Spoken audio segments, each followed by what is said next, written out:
ଏବେ ଦେଖେଇବି ଇଟା ଫ୍ୟାକ୍ଟ୍ରି ଆସିଥିଲି ମୁଁ ବୁଲିବା ପାଇଁ ଆଉ ଆପଣମାନଙ୍କ ପାଇଁ ଗୋଟେ ଭିଡ଼ିଓ ମଧ୍ୟ ଇଟା ଫ୍ୟାକ୍ଟ୍ରି କେମିତି କରାଯାଏ ଆଉ ଇଟା ଫ୍ୟାକ୍ଟ୍ରି କେମିତି ଚାଲୁଛି କ'ଣ କେମିତି ଭଲ ମନ୍ଦ ସବୁକିଛି ଆପଣମାନଙ୍କୁ এই ଭିଡ଼ିଓ ମାଧ୍ୟମରେ ଇଟା ଫ୍ୟାକ୍ଟ୍ରି ବାବଦରେ ବୁଝେଇବି। ଆଉ ତେବେ ଦର୍ଶକ ବନ୍ଧୁ ଚାଲନ୍ତୁ ଏବେ ଦେଖିବା ଇଟା ଫ୍ୟାକ୍ଟ୍ରି। ତେବେ ଦର୍ଶକ ବନ୍ଧୁ ଭିଡ଼ିଓଟି ସ୍କିପ୍ ନକରି ଆରମ୍ଭରୁ ଶେଷ ପର୍ଯ୍ୟନ୍ତ ଦେଖନ୍ତୁ, ଦେଖିଲେ ସବୁକିଛି ବୁଝିପାରିବେ। ତେବେ ଦର୍ଶକ ବନ୍ଧୁ ଆଉ ଯଦି ଭିଡ଼ିଓଟି ଭଲ ଲାଗିବ ତାହେଲେ ଆପଣମାନେ এই ଚ୍ୟାନେଲଟି ଲାଇକ୍ କରିବେ ଆଉ ସବସ୍କ୍ରାଇବ୍ କରିବେ। ତେବେ ଧନ୍ୟବାଦ। ତେବେ ଦର୍ଶକ ବନ୍ଧୁ ଏବେ ଚାଲନ୍ତୁ ଆପଣମାନଙ୍କୁ ଇଟା ଫ୍ୟାକ୍ଟ୍ରି ଦେଖେଇବି। ହ୍ୟାଲୋ ଦର୍ଶକ ବନ୍ଧୁ, ଆପଣମାନଙ୍କୁ ଆଜି ଦେଖେଇବି ଇଟା ଫ୍ୟାକ୍ଟ୍ରିରେ କେମିତି କ'ଣ ଇଟା ତିଆରି କରାଯାଉଛି।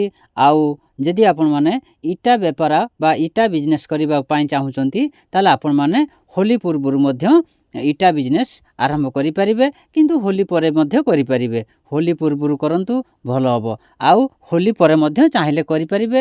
କିନ୍ତୁ এইଭଳି ଇଟା ଫ୍ୟାକ୍ଟ୍ରିରେ ଯଦି ଆପଣଙ୍କର ଇଚ୍ଛା ଅଛି, ମୁଁ ଆଜି ପହଞ୍ଚି ଯାଇଛି ଇଟା ଫ୍ୟାକ୍ଟ୍ରି ପାଖରେ ଆପଣମାନଙ୍କୁ ଇଟା ଫ୍ୟାକ୍ଟ୍ରି ଦେଖାଇବା ପାଇଁ। ଯଦି ଆପଣମାନଙ୍କର ଇଟା ଫ୍ୟାକ୍ଟ୍ରି କରିବାର ଇଚ୍ଛା ଅଛି ଦର୍ଶକ ବନ୍ଧୁ, ତାହେଲେ ଆପଣମାନେ ଏମିତି ମଧ୍ୟ ଇଟା ଫ୍ୟାକ୍ଟ୍ରି ଗୋଟେ କରିପାରିବେ। ଆଉ ଇଟା ଫ୍ୟାକ୍ଟ୍ରି କରି ମଧ୍ୟ ସେମାନେ ଲକ୍ଷ ଲକ୍ଷ ଟଙ୍କା କମାଉଛନ୍ତି।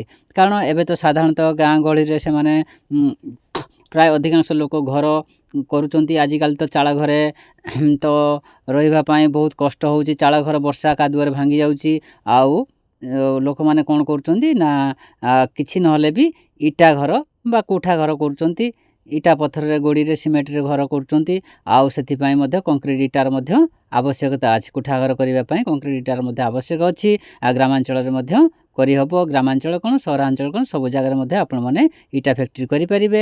ଆଉ ଦର୍ଶକ ବନ୍ଧୁ ଆପଣମାନଙ୍କୁ ଆଜି ଦେଖାଉଛି ଇଟା ଫ୍ୟାକ୍ଟ୍ରି। ଦେଖନ୍ତୁ, ମୁଁ ଆଜି ଇଟା ଫ୍ୟାକ୍ଟ୍ରି ଯାଇଛି ବୁଲିବା ପାଇଁ, ଆପଣମାନଙ୍କୁ ଦେଖାଇବା ପାଇଁ ଗୋଟେ ଭିଡ଼ିଓ କରିଦେଲି।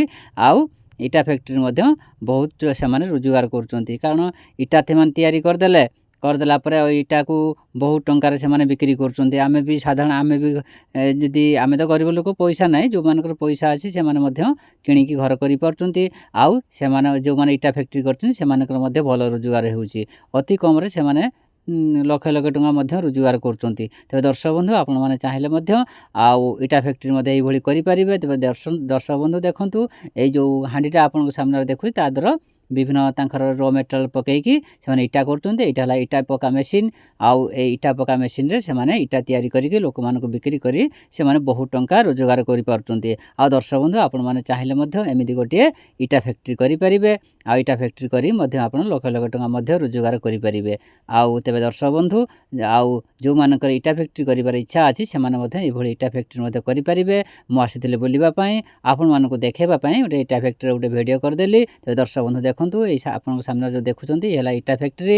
ଏମିତି ଇଟା ତିଆରି ହୋଇଥାଏ। ତେବେ ଦର୍ଶକ ବନ୍ଧୁ ଦେଖନ୍ତୁ, ବର୍ତ୍ତମାନ ଇଟା ଫ୍ୟାକ୍ଟ୍ରି ବନ୍ଦ ଅଛି, କିନ୍ତୁ ମୁଁ ଆସିଥିଲି ବୁଲିବା ପାଇଁ, କିନ୍ତୁ ଆପଣମାନଙ୍କ ପାଇଁ ଗୋଟେ ଭିଡ଼ିଓ ମଧ୍ୟ ମୁଁ କରିଦେଲି। ତେବେ ଦର୍ଶକ ବନ୍ଧୁ ଆମ ଭିଡ଼ିଓଟି ଦେଖିବା ପାଇଁ କେବଳ ଖାଲି ଇଟା ଫ୍ୟାକ୍ଟ୍ରି ନୁହେଁ, ବିଭିନ୍ନ ଜିନିଷ ଜାଣିବା ପାଇଁ ଆଉ ଶିଖିବା ପାଇଁ ମଧ୍ୟ ଆମ ଚ୍ୟାନେଲଟିକୁ ଲାଇକ୍ କରନ୍ତୁ, ସବସ୍କ୍ରାଇବ୍ କରନ୍ତୁ ଆଉ ସେୟାର ମଧ୍ୟ ସାଙ୍ଗସାଥିମାନଙ୍କୁ ସେୟାର କରନ୍ତୁ। ତେବେ ଦର୍ଶକ ବନ୍ଧୁ ଯଦି ଆପଣମାନେ ମୋ ଚ୍ୟାନେଲଟିକୁ ଲାଇକ୍ କରିବେ ଆଉ ସବସ୍କ୍ରାଇବ୍ କରିବେ, ପରବର୍ତ୍ତୀ ଅବସ୍ଥାରେ ଭିଡ଼ିଓ କରିବା ପାଇଁ ଆମକୁ ଭଲ ଲାଗିବ। ଆପଣମାନଙ୍କୁ ବିଭିନ୍ନ ନୂଆ ନୂଆ ଜିନିଷ ମଧ୍ୟ ଆପଣମାନଙ୍କୁ এই ଚ୍ୟାନେଲ ମାଧ୍ୟମରେ ଆପଣମାନଙ୍କୁ ଦେଖାଇ ପାରିବି। ଯଦି ଆପଣମାନେ ସାଧାରଣତଃ ଭିଡ଼ିଓଟି ଯଦି ସବସ୍କ୍ରାଇବ୍ଟି କରିଥିବେ ତାହେଲେ ପରବର୍ତ୍ତୀ ଅବସ୍ଥାରେ ଯେଉଁ ଭିଡ଼ିଓ ପଡ଼ିବ ସର୍ବପ୍ରଥମେ ଆପଣମାନେ ହିଁ ନିଶ୍ଚିତ ଦେଖିପାରିବେ। ତେବେ ଦର୍ଶକ ବନ୍ଧୁ ଦେଖନ୍ତୁ ଇଟା ଫ୍ୟାକ୍ଟ୍ରି, ଏ ଯେଉଁ ଇଟା ତିଆରି ହୋଇକି ଲାଇନ୍ ହୋଇକି ରହିଛି ମୋ ପଛପଟେ ଯେଉଁ ଦେଖୁଛନ୍ତି ଇଟା ଫ୍ୟାକ୍ଟ୍ରି। ତେବେ ଦର୍ଶକ ବନ୍ଧୁ ଦେଖନ୍ତୁ, ଦେଖିଲେ ଜାଣିପାରିବେ ଏ ଯେଉଁ ଇଟା ସବୁ ଲାଇନ୍ ହୋଇକି ରହିଛି, ଇଟା ସବୁ ତିଆରି ହେଉଛି।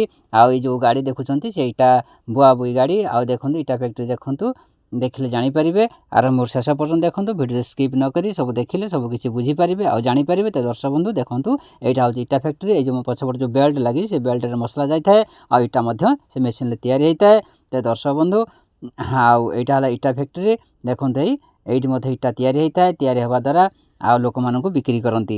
ଆଉ ଆପଣମାନେ ଚାହିଁଲେ ମଧ୍ୟ ଗୋଟିଏ ଇଟା ଫ୍ୟାକ୍ଟ୍ରି କରିକି ଆପଣମାନେ କରିପାରିବେ। ଇଟା ଫ୍ୟାକ୍ଟ୍ରି କରିପାରିବେ ଚାହିଁଲେ, ଆପଣମାନଙ୍କର ଯଦି ସେଭଳି ଯୋଗ୍ୟତା ମାନେ ଟଙ୍କା ଥିବ ତାହେଲେ ଆପଣମାନେ ଚାହିଁଲେ ମଧ୍ୟ କରିପାରିବେ। ଆଉ ତେବେ ଦର୍ଶକ ବନ୍ଧୁ ଦେଖନ୍ତୁ, ଏଇଟା ହେଲା ଇଟା ଫ୍ୟାକ୍ଟ୍ରି। ମୁଁ ଆସିଥିଲି ଇଟା ଫ୍ୟାକ୍ଟ୍ରି ବୁଲିବା ପାଇଁ ଆଉ ଆପଣମାନଙ୍କ ପାଇଁ ଗୋଟେ ଭିଡ଼ିଓ କରିଦେଲି। ତେବେ ଦର୍ଶକ ବନ୍ଧୁ ଦେଖନ୍ତୁ, ଆପଣମାନେ ଚାହିଁଲେ ମଧ୍ୟ ଇଟା ଫ୍ୟାକ୍ଟ୍ରି କରିପାରିବେ। ଇଟା ଫ୍ୟାକ୍ଟ୍ରି ମଧ୍ୟ ଭଲ ଲାଭ ଆଉ ସେଲିଂ ମଧ୍ୟ ଭଲ ହେବ ଆଉ କାରଣ ଗ୍ରାମାଞ୍ଚଳରେ ଏବେ ସବୁ ଗ୍ରାମାଞ୍ଚଳ କ'ଣ ସହରାଞ୍ଚଳ କ'ଣ ସବୁଠି ଇଟାର ଆବଶ୍ୟକତା ଅଛି ଯେକୌଣସି ଗୋଟେ ଘର କରିବାକୁ ହେଲେ ଇଟାର ନିହାତି ଆବଶ୍ୟକ ଅଛି ଆଉ କଂକ୍ରିଟ ଇଟା ସହଜ ସୁଲଭ ବଢ଼ିଆ ହେଇଛି ଭଲ ହେବ ଆଉ କିଛି ଅସୁବିଧା ନାହିଁ ବେପାର ମଧ୍ୟ ଭଲ ଜମିବ ଯେଉଁମାନେ କରିବା ପାଇଁ ଚାହୁଁଛନ୍ତି ଆପଣମାନେ ମଧ୍ୟ ଏଇ କରିପାରିବେ ଏଇ ଦେଖନ୍ତୁ ତାର ଡଷ୍ଟ ସବୁ ର ମେଟେରିଆଲ ମାଧ୍ୟମରେ ବିଭିନ୍ନ ର ମେଟେରିଆଲ କରାହେଇକି ମିକ୍ସ କରାହେଇକି ସେ ଇଟା ତିଆରି ହେଉଛି କଂକ୍ରିଟ ଇଟା ଆପଣମାନଙ୍କୁ ଯେଉଁ ଦେଖାଉଛି ଏଟା କଂକ୍ରିଟ ଇଟାର ଫ୍ୟାକ୍ଟ୍ରି ଆପଣମାନଙ୍କୁ ଦେଖାଉଛି ମୁଁ ଆଜି ବୁଲିବା ପାଇଁ ଆସିଥିଲି ଆପଣମାନଙ୍କ ପାଇଁ ଗୋଟେ ଭିଡ଼ିଓ କରିଦେଲି ଦର୍ଶକ ବନ୍ଧୁ ଦେଖନ୍ତୁ ଆଉ ହୋଲି ପର୍ବରୁ ମଧ୍ୟ ଆପଣ ଇଟା ଫ୍ୟାକ୍ଟ୍ରି କରିପାରିବେ ଆଉ ହୋଲି ପରେ ମଧ୍ୟ ଇଟା ଫ୍ୟାକ୍ଟ୍ରି କରିପାରିକି ଇଟା ବିକ୍ରି କରି ମଧ୍ୟ ଲକ୍ଷ ଲକ୍ଷ ଟଙ୍କା ରୋଜଗାର କରିପାରିବେ ଆଜିକାଲି ତ ସାଧାରଣ ବେକାରୀ ସମସ୍ୟା ଅଧିକ ଆଉ କୌଣସି ରୋଜଗାର ନାହିଁ ଆଉ କ'ଣ କରିବେ ଇଟା ଫ୍ୟାକ୍ଟ୍ରି କଲେ ଭଲ